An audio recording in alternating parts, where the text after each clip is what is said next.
เคยเห็นไอ้ดอมมันเดินขายยาอยู่แถวเนี้ยไม่เชื่อมึงถามยี่หมวยยังไงวันนี้โอ้เหี้ย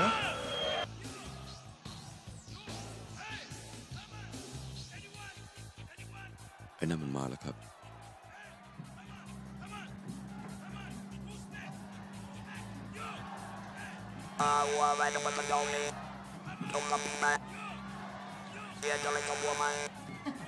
มันก็ต้องขึ้นอยู่ที่ใจเลยว่าจะกล้าต่อขนาดไหน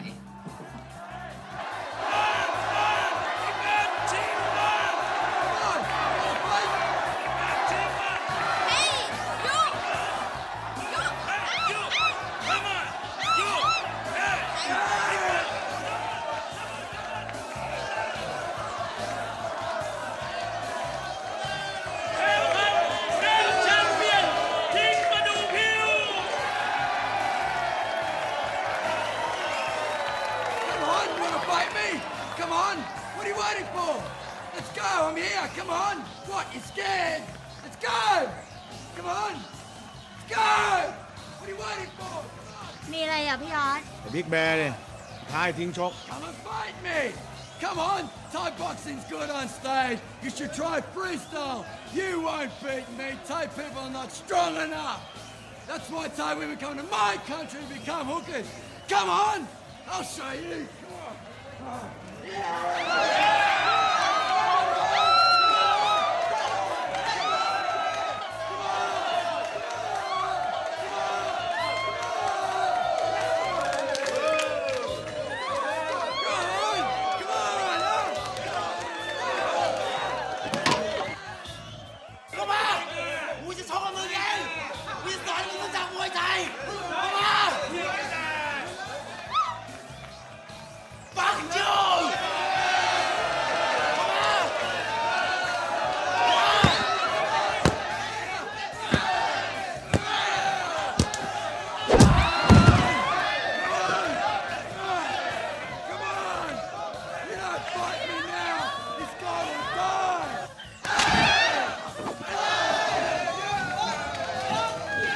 เห็นบักดอนปะกูไม่เห็นกูเห็นแต่คนไทยกำลังโดนซ้อมอ่ะมึงมันขี้ขาด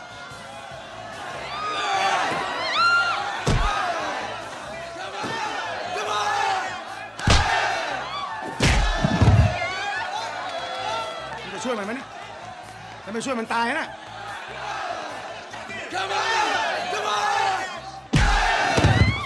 ไอ้ทิ้ง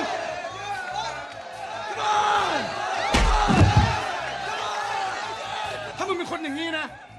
กูจะไม่ช่วยมึงตามหาองค์บากโอ๊ยจะทำหาทำเหวมึงก็รีบทำเถอะแต่ตาเนี้ยมึงไม่ช่วยมันกัน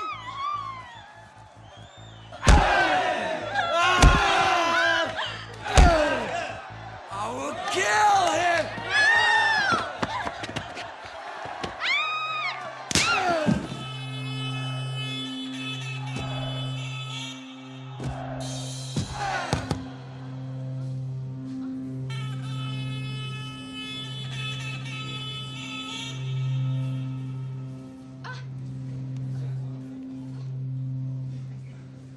Next fight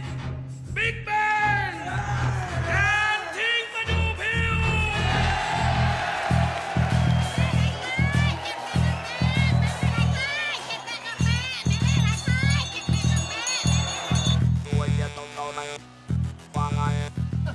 โอเคผมลอง3 ล้าน Fight! Fight me now! Come on! Back Muay Thai! ปาทานุพัฒน์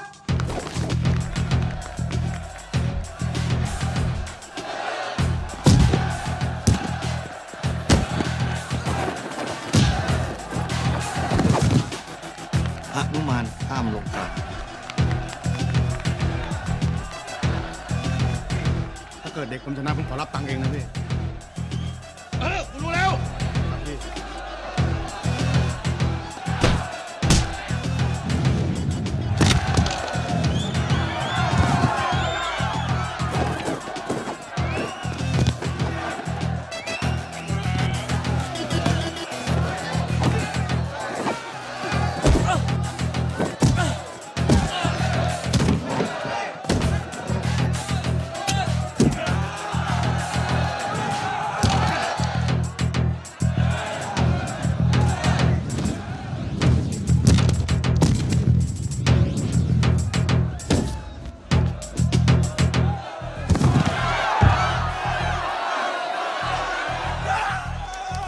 ไอ้ติ๊กสุดยอด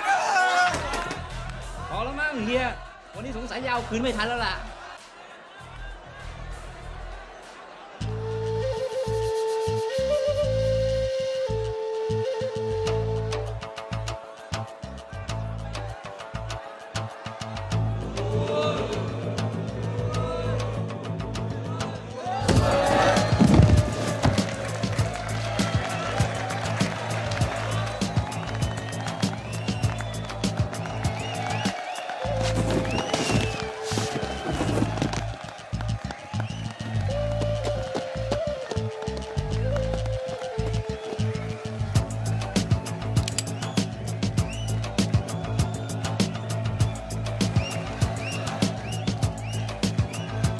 แสดงไฟ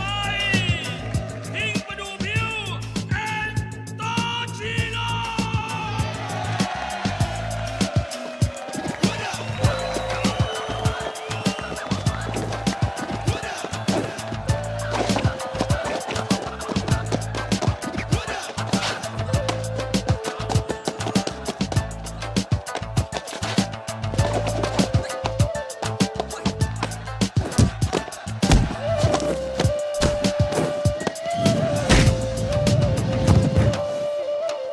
เยี่ยมเลยเยี่ยมนี่นะไม่หมดดอกแข็งครึ่งเดียวพอ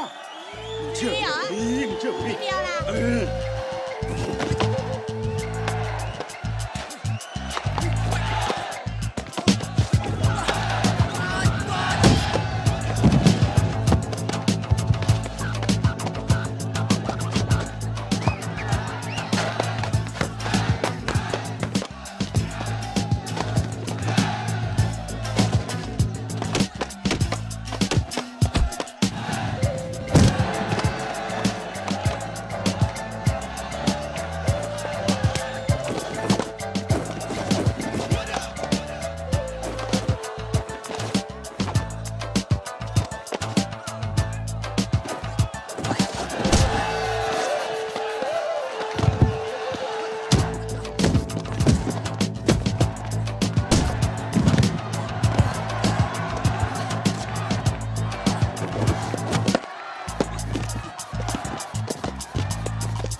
มีอีกสักคนไหม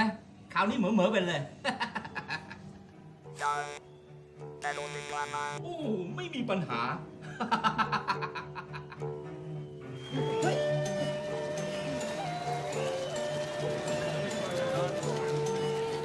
ออกก่อนแม่ดอก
มวยว่าแทงหมดรวยรวย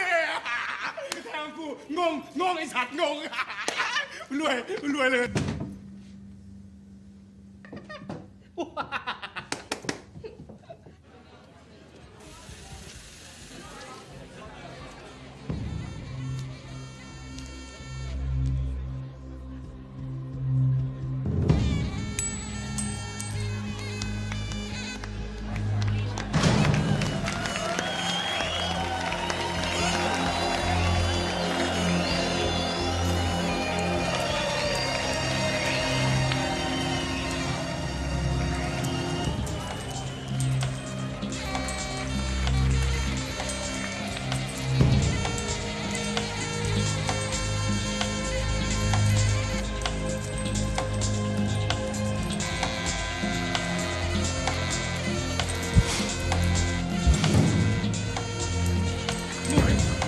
เก็บตังค์ พอแล้วมั้งเฮีย วันนี้สงสัยยาวคืนไม่ทันแล้วล่ะ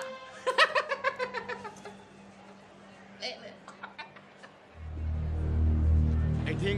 ถ้ามึงเก่งเนี่ยกูว่าเรามีช่องทางรวยกันแล้วเว้ยยิ้มไหวเว้ยเยี่ยมจริงอะ โดน เฮ้ยพ่อลงมา มิวสิก ตามไปเลยวิ่งตามไป